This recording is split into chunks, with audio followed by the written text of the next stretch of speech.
installment in the Improving Virtual Lunch and Learn series. Today we're going to be talking about project delivery. What is project delivery and why is it so important to project success?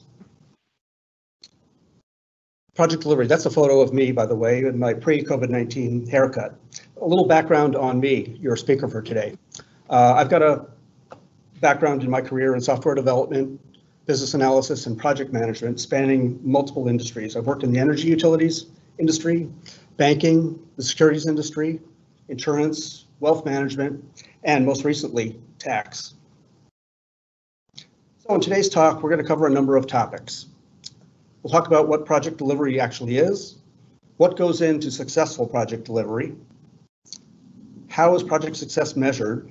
We'll go through a list of best practices for project delivery and talk about how we can improve project outcomes. We'll look at a few case studies in project delivery. I'll give you some recommended readings, and after a summary, I'll entertain your questions. So at any time during this presentation, you can type your questions into the chat window, and at the end, Cheryl will read them off and I will give you answers. What is project delivery? Well, project delivery is heavily studied and researched in both the software development and systems integration field, as well as the construction field. And this here is a definition from the construction world, specifically the Design Build Institute of America, that says project delivery is a comprehensive process, including planning, design, and construction required to execute and complete a building facility or other type of project. So let's look at a definition that's more geared towards software development and systems integration, the field that I work in. Project delivery involves putting an organization's investment to work to provide a defined product or service within a designated time frame and within parameters outlined by the project sponsor and stakeholders. Now, I kind of chunk up projects into four big stages. There's a discovery phase, a phase to organize, then there's execution, and there's close. And I'm not being specific about methodology here, I'm being general here. Initiation spanning discover and organize, and delivery going from organized through the project close. And you'll notice that I didn't mention planning here because I consider planning a continuous effort. There's planning and there's replanning, revisiting that plan throughout project delivery. To contrast project delivery from product delivery, I'm using this illustration here. Products have life cycles that might start with a product or service launch, extending through upgrades all the way to retirement or decommissioning the product. Within that product life cycle, you could have various projects. You could have a project to launch that product. You could have projects or multiple to upgrade that product. And you could have a project to decommission or retire that product. And spanning all of that, there's product support as well. But projects do have defined starts and defined ends.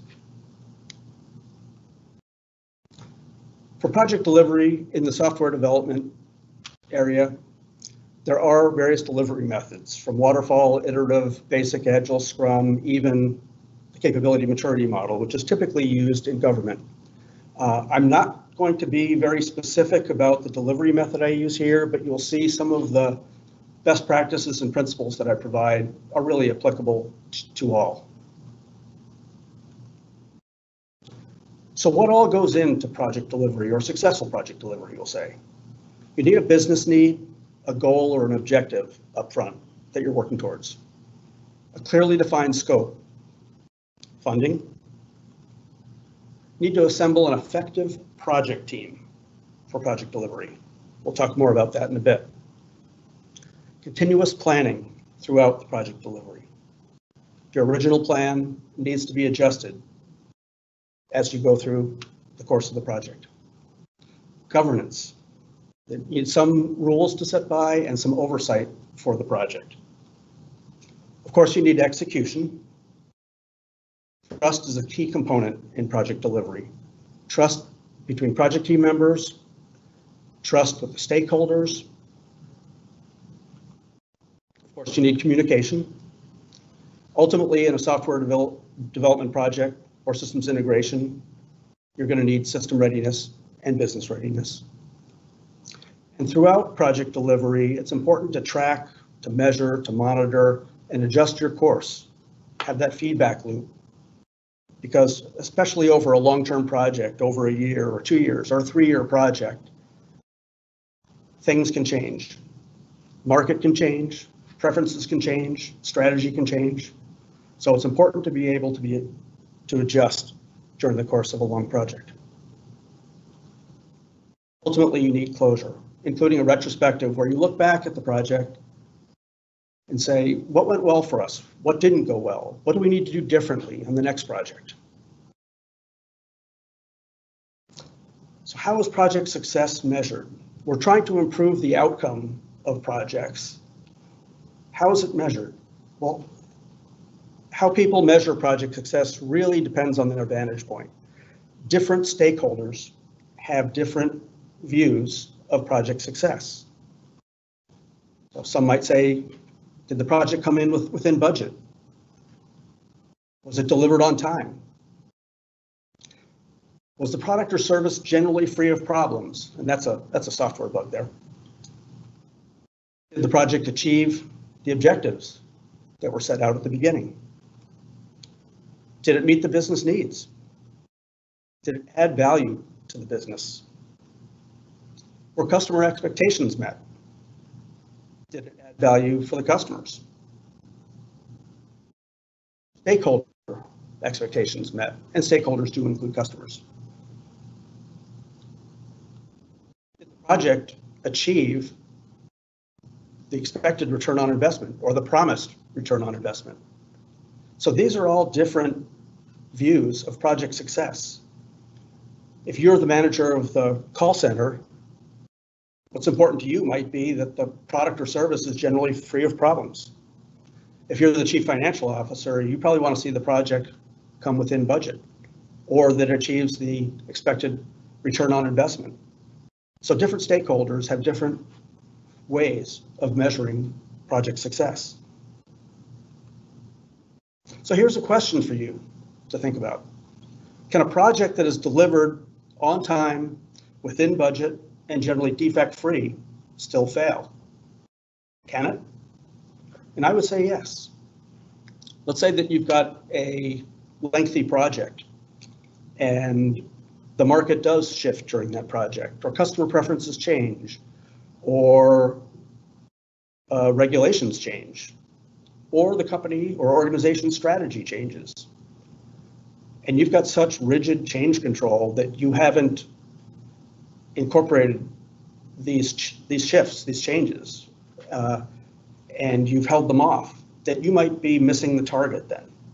And even though you came in on time with your delivery, within budget, and generally defect-free, you haven't met the expectations of the customer or certain stakeholders, or you didn't meet the business needs, ultimately. So it's important at the outset of a project to talk to the various stakeholders and understand how they measure project success and how they will measure this project's success specifically. So let's go to best practices and talk about first the project team.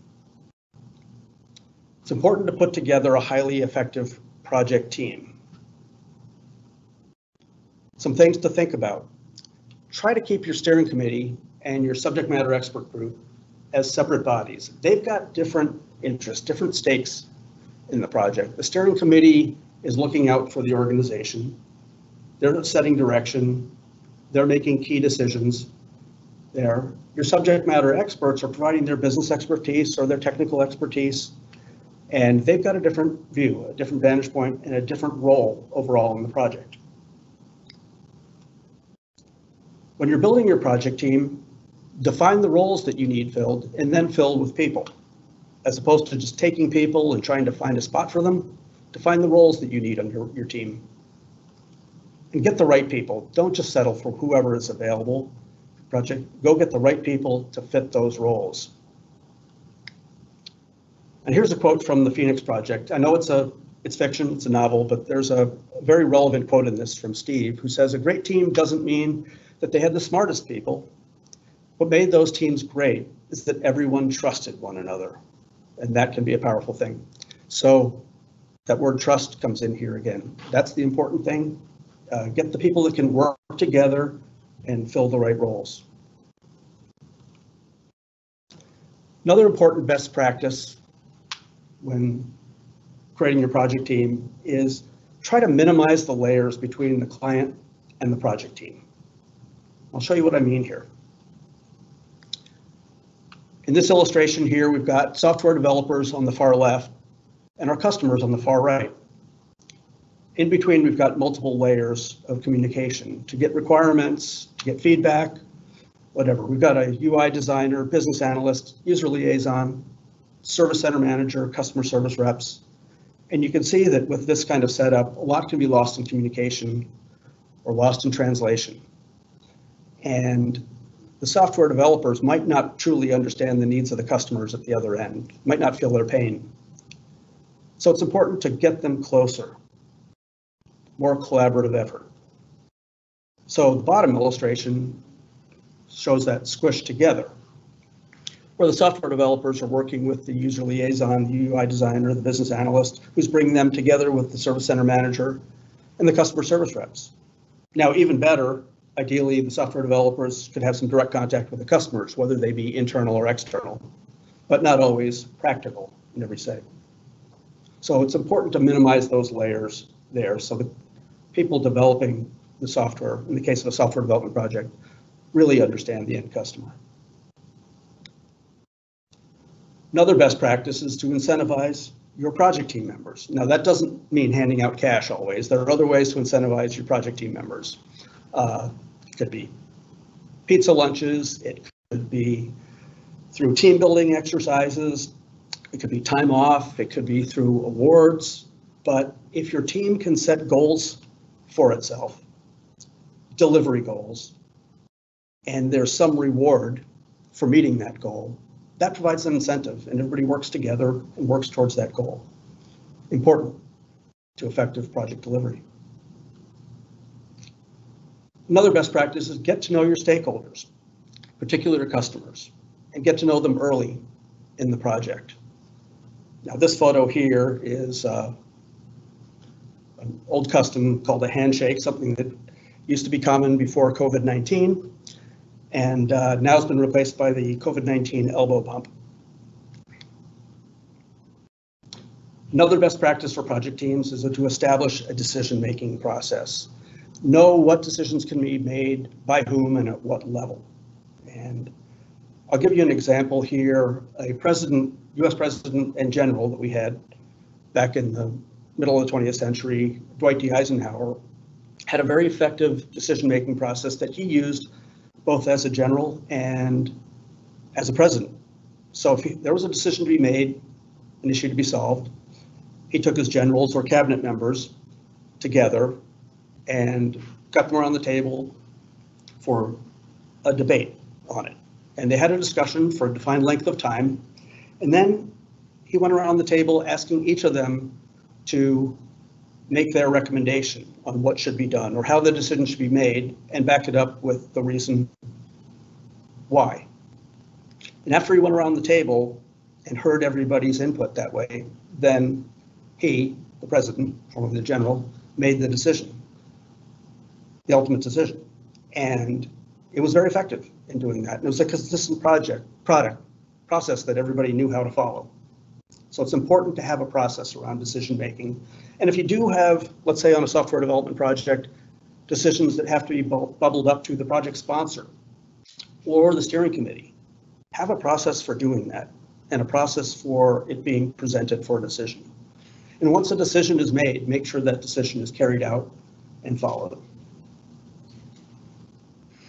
Andrew, I just want to hop in quick and remind everyone to please enter any questions into the Q&A box, and we will be covering those at the end. Thank you. All right, I want to get into planning. And I'd mentioned before that planning is a continuous effort throughout the life cycle of a project. We don't build a plan at the beginning and follow it to the end. We keep examining it and refining it.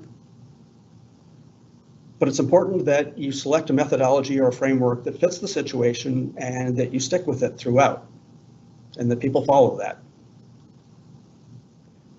It's important to include your project team in the planning effort.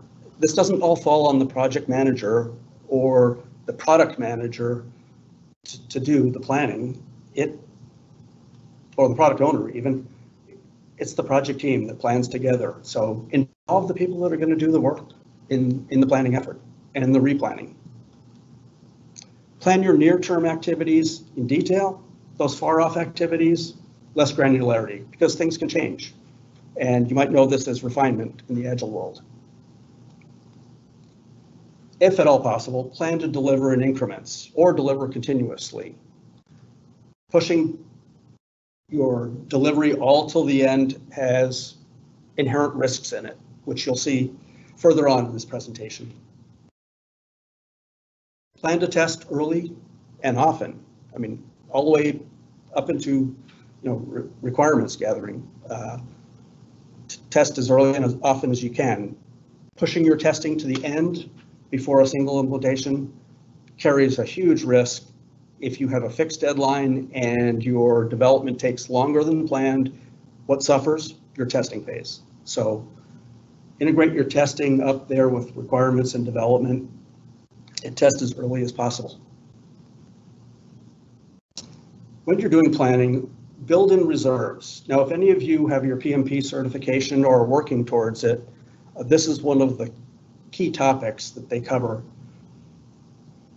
in the PMBOK and in the PMP exam of these two types of reserves, the contingency reserve and the management reserve. Contingency reserve is for those identified risks, those risks that are on your risk log, and the project manager controls this reserve. The management reserve is for those unknown risks, the things that might come up that you haven't even considered before. That reserve is not controlled by the project manager, it's controlled by management. And during the execution, we'll touch on these again. But these are two important reserves that need to be built in to your planning. And they can be schedule reserves and they can be budget reserves.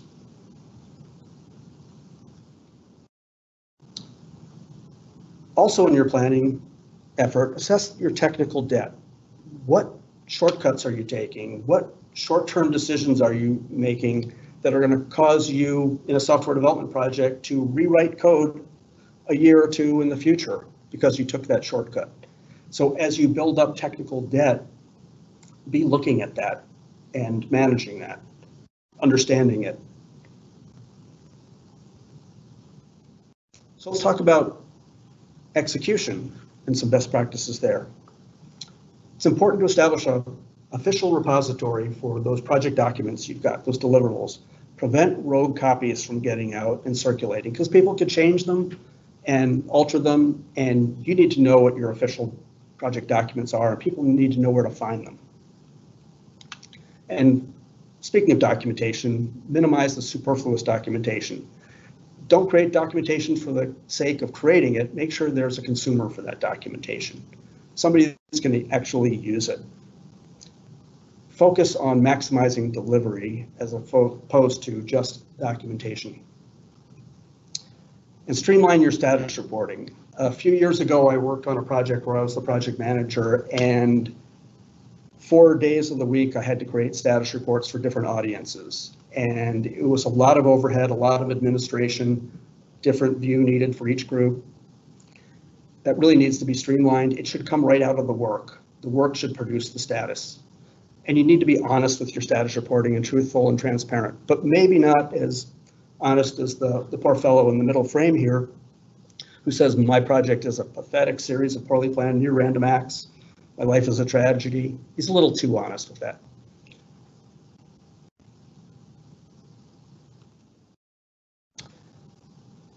Back in planning, we touched on the reserves, the contingency reserve and the management reserve. So during execution, you need to manage those reserves. Borrow from the reserve only when necessary and track your remaining balance in that reserve. These are handy tools to to keep. Another best practice in execution is to track progress using earned value. This is another concept that comes up it's in the PMBOK and in the PMP exam, the concept of earned value or earned value analysis. Let's talk about that a little deeper. What is earned value analysis? Well, it's a method that allows the project manager to measure the amount of work actually performed on a project. So not just the basic cost and schedule reports. Earned value analysis provides a method that permits the project to be measured by that progress achieved. So by using numbers, by using graphs, you can give an accurate, honest picture of where the project is relative to schedule and relative to budget. We'll talk a little more about this now. Two of the variance measures that come out of the earned value analysis are schedule variance and cost variance. Schedule variance, knowing are you ahead of schedule, on schedule, behind schedule? Is the project delivery exceeding the budgeted cost? Is it on track with the budget? Is it under budget? These variances are important. Calculating earned value is very simple. It's the percent of the work completed at this point in time in the project lifecycle times the budget for the project at completion. And here I show an example of calculating that. So let's look at this picture. This is a partially completed bridge construction project. Looking at this picture, if I asked you what percent complete is this bridge, you might take a guess and say 50%, 60%. So you've got some idea from this visual presentation of it. With software development, it might not be that transparent what's actually been developed at any given point. But if I asked you, is this bridge construction project on schedule? Is it within budget? Well, you don't have enough information to tell from the photo alone. You need more information. So with earned value analysis, there are a few metrics that can be calculated and tracked. There's the planned value. So at this point in time in the project, how much work should be done? How much work should have been completed by this point? Earned value, how much work was actually done by this time? The actual cost is for that work that was completed, how much did that work cost? How much have we spent so far? The budgeted cost at completion is what did we budget for this whole project to be completed? The estimate at completion is really our revised estimate. Based on where we are now in the project and what we've spent and what we've accomplished, what do we expect the total job to cost us? It's valuable information. Here's a graphical view of it where we've got a vertical axis of progress, or what we've achieved, and a horizontal axis going left to right of time. And we've got a line there which says update date, which indicates where we are in that project life cycle going up. The EV is the earned value. So that's what we've accomplished by this point in time. The green line represents the plan value, where we really should be by this point in the schedule. The red line on top, the AC, is the actual cost. Now you can see from this picture, there's a big gap between the actual cost and the earned value at the update date, which means we spent a lot more than we should have at this point in the project, given what we've accomplished. So there's a huge cost variance here. There's also a schedule variance, the distance between the green line, the PV, and the EV. And that means that we expected to have more value generated than we've actually got here. So that's our schedule variance. We are behind schedule in this illustration. So these are valuable tools in giving a true picture of where the project is relative to cost and schedule. Now, it's similar to something those of you in the Agile world are familiar with, a Burndown chart. And this is managed typically at a more granular level within a sprint. There's a defined amount of work and day by day tracking of the remaining work versus what's the planned remaining work. So actual versus planned of the remaining work. So it's the same concept as the earned value. The earned value being extended across the full project life cycle. So another best practice in execution is the focus on getting to done. So projects are not jobs programs. They are meant to have a defined start and end. We don't want death marches. We want projects to come to a close so we can recognize the full value of what we've accomplished. So there needs to be a focus on getting to done, or a focus on getting to the finish line, let's say. You have to be conscious of the project run rate. Extending a project end date by a month could be very costly. The project run rate could be excessive with that. So there needs to be a focus on getting done, but at the same time, you need to ensure business and system readiness. So you aren't going live before you're ready. And verify that your go live criteria are in fact met. But once you do get to done, then you can fully recover the project cost. You can realize that return on investment. So with that, I want to give a little story here from a book published back in 1989, not a book about project management or project delivery, but there's an important lesson from this book by Peter Mayle. So he and his wife purchased a villa in the south of France and decide to spend a year renovating it. And so he hires various artisans, mason, painter, carpenter, electrician, and the author acts as the general contractor. But the workers take kind of a casual approach to their work. They're doing other jobs elsewhere. They don't show up for days. The house is in this constant state of remodeling, and the author is just losing patience with the workers. And he adopts a novel approach to getting the renovation project all the way to done, to complete. So what does he do? He schedules a party to celebrate the completion of the project. He invites the workers and their spouses too. Why does he do this? Because no worker dares show up at the party and risk that everyone sees that his or her part of the work isn't complete. What happens? All the work gets done in time for the party. Everybody's happy. He got the project done, and nobody's embarrassed by not having their piece complete. So, interesting approach there to getting to done.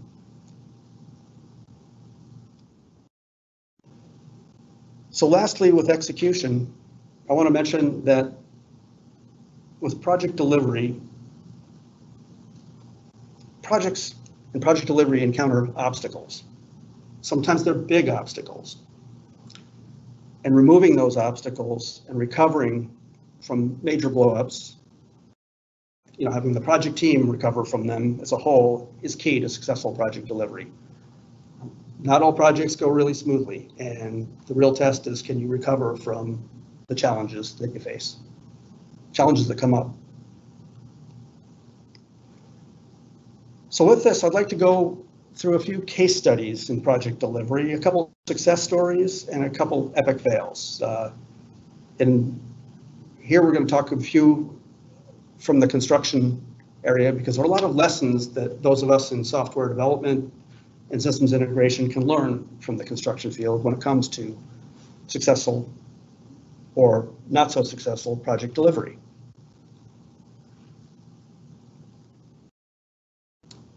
This is kind of a textbook case for successful delivery here. This is the U.S. Interstate highway system, which I believe started in the 1950s, this project all the way into the 1970s, and it continues to evolve. But why was it so successful? Because it had incremental delivery. For every mile that was constructed, every mile of roadway, there was value delivered with this project. And if Congress had come along in the middle of it and canceled the project, there was a lot of earned value already realized from every mile of road already constructed. So contrast that with another construction project, a superconducting supercollider. And why was it not successful? There's no incremental delivery. It's all or nothing delivery with this one. And what happened? Project funding was halted by Congress, I think, over 30 years ago. And no earned value realized. All they had to show for all that work was a giant hole in the ground.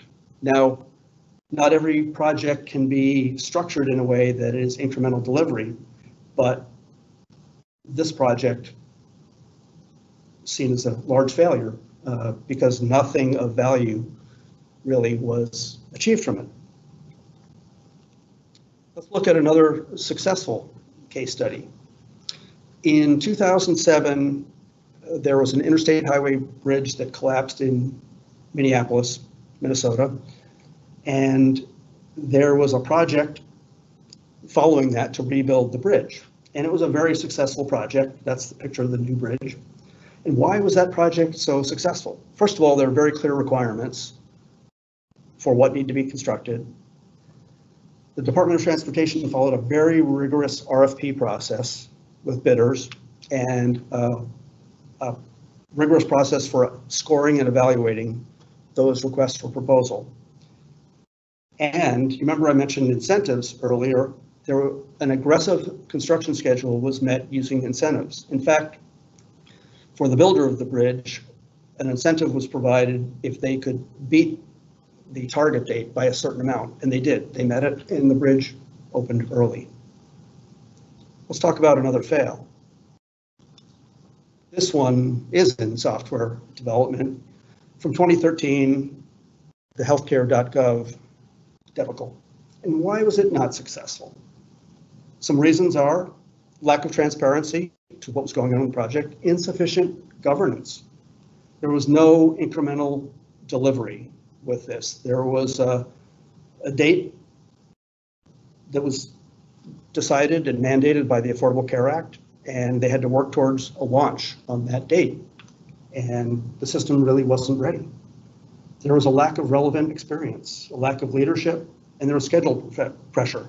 There was that mandated date that they were trying to meet, and there wasn't adequate testing, there wasn't adequate coordination, and the system went live on that mandated date, and it didn't work. Only 6 people on that first day were able to get all the way through and complete their work in it, 6 customers. So, seen as a failure.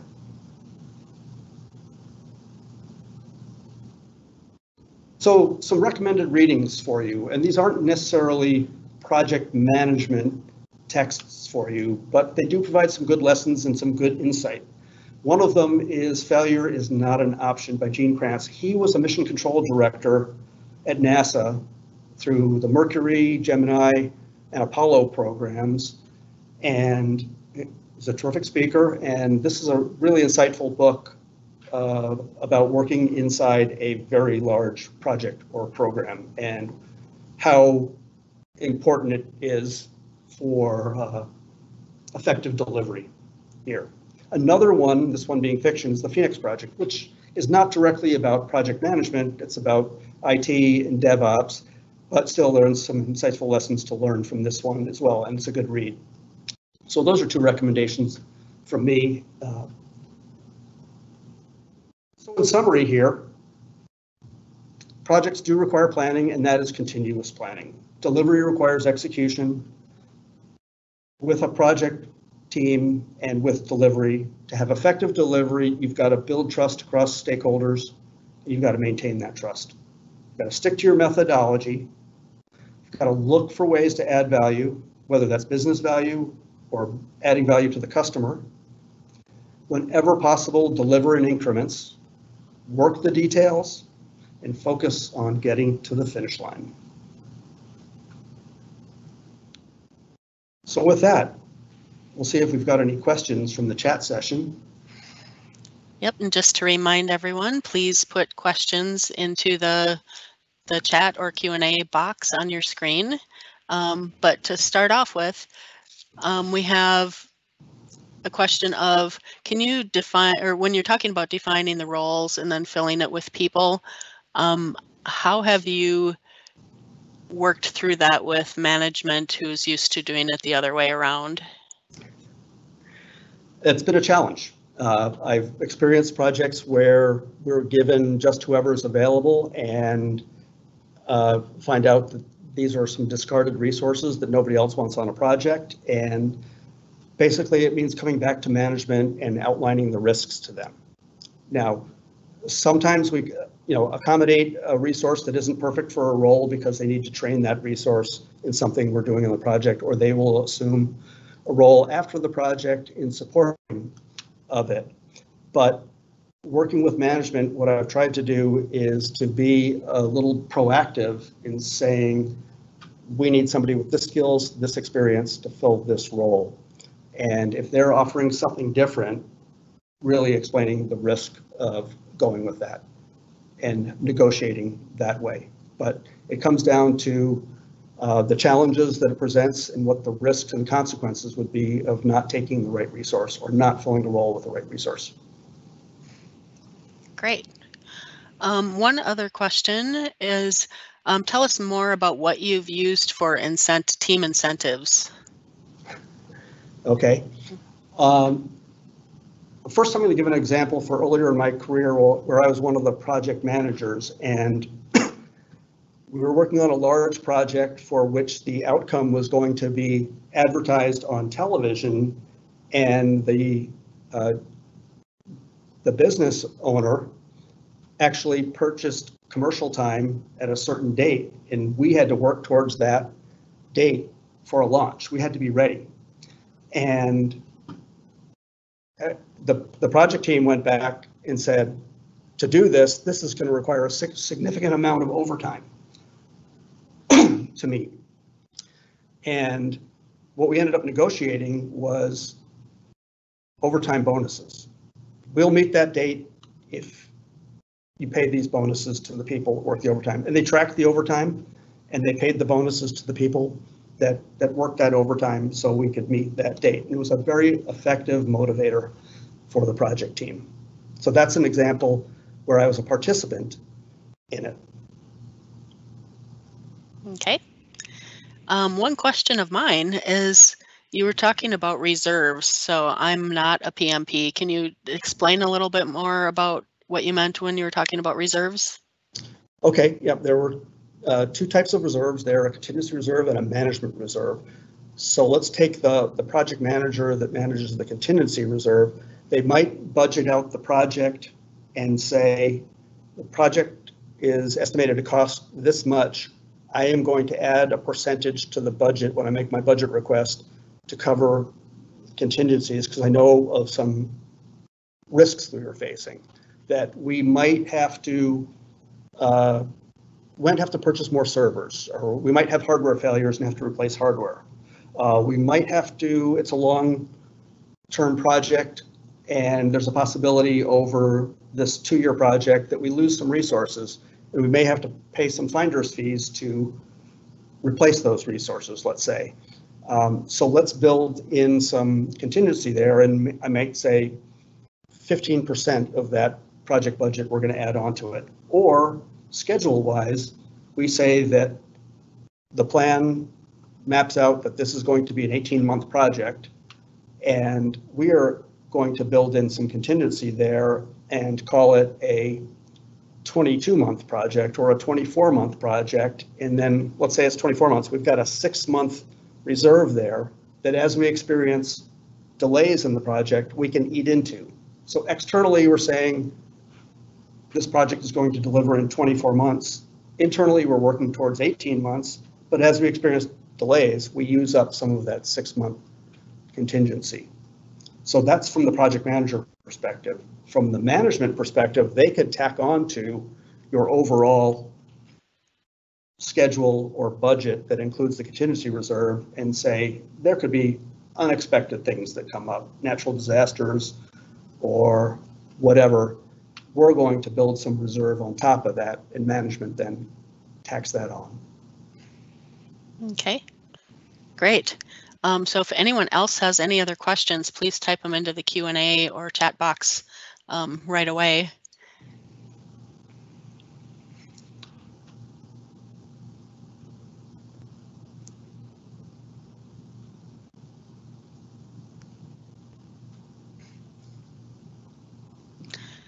Oh, looks like that's all we have. Okay, well, thank you, everyone. Thank you Oh, for wait, participating. sorry, Oh, I got one? just got one.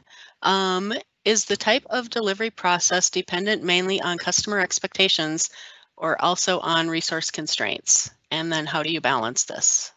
If you're talking about delivery process, meaning the framework or the methodology, there are a number of factors that going into that. I'm not the expert on Agile or Scrum. We've got instructors, trainers, coaches that handle that, but a number of factors come into that. It's what you're delivering, how you're going to deliver it.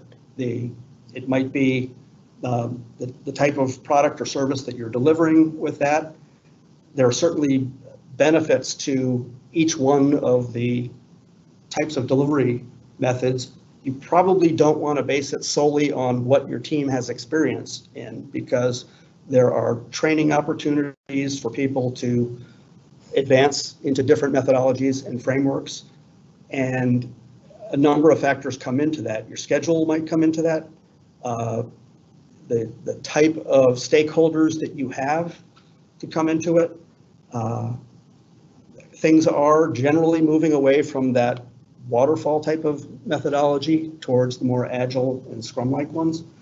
But iterative waterfall is still heavily used. So it depends on the nature also of what you're delivering. Some things don't lend themselves to incremental delivery or continuous delivery, and they merely just have to be dropped in at one point. But with some creativity, you can still do that in an agile framework. And as an Agilist, I can add to that one of the things that is a deciding factor if you want to do Agile for sure is if you need a lot of feedback.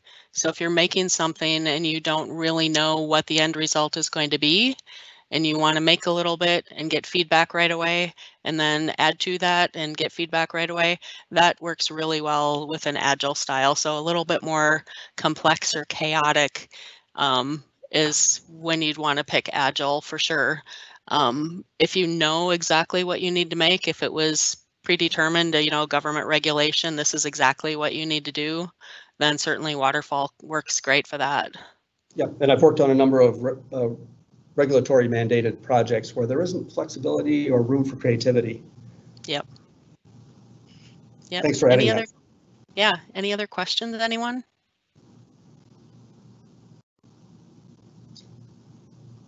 Well, if not, thank you all for participating today, and hope you learned something. Yeah. And I did put some comments in the Q&A section, some announcements that'll tell you where you can find the recorded session for this will be available shortly, and there's a link to where you can find that. And there's also a link to the slide deck. And then also, if there is a survey that we would love if you could take to let us know what you thought of this presentation. Thank you all. Have a great afternoon. Thanks.